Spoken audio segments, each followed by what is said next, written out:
Ürümçideki sen şıkanza. İşenge derslememiş da desem. Çakçakaya bu bolsa Guangzhou'daki Xiaobei degen Şinjanlıklar koçiske.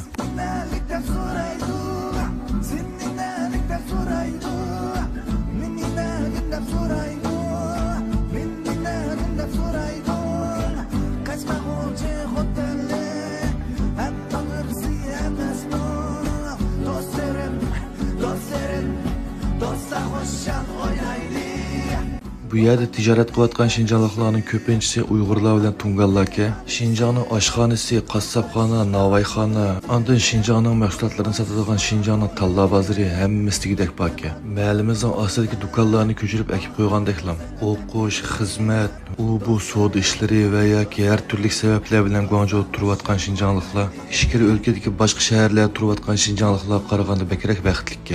Hiç bolmasa tamaktan bolsumu qiynalmagıdek. Biz bu lag'man sig'inib aran qilib ekanmiz. Birdan kuyruq lag'manni jaman bilan qo'shib birdamlab yeb bo'ldik. Lag'man mu haqiqiy o'xshabdi. Mayada texi g'uljulik qarindoshlarimizning oshqan tatliq turiyam doğab sovuq ichimlik do'koni vaki. Kechki tomoqni yana bir oshxona deydik. Necha kundan yo'lda tuzuk tomoq yonmag'ashqa aran bir jutning tomoqlarini ko'rganda mush atrofni chuglab yurib besib tomoqlam yebdimiz. Ma yondagi tomga Urumchidan vakil xarakterli qurilishlarni chaplab qo'yibdi. Munardek ko'sh bosgan polo. Bu polonu 3 yilimiz 5 minut yetmegen vaqt ichida oddiy bitirib qo'ydik.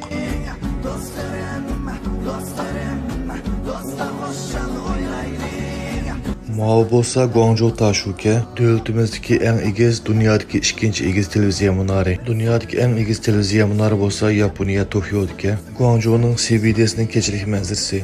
Mao Guangzhou tamu kashlikka chiroqlarni yoqsa, atrofdagi egiz binolar bilan qo'shilib texim chiroyli bo'lib ketadi. Mao Guangzhouning kunduzdagi manzarasi. Guangzhoudagi 2 kunlik faoliyatimiz oxirlashibdi.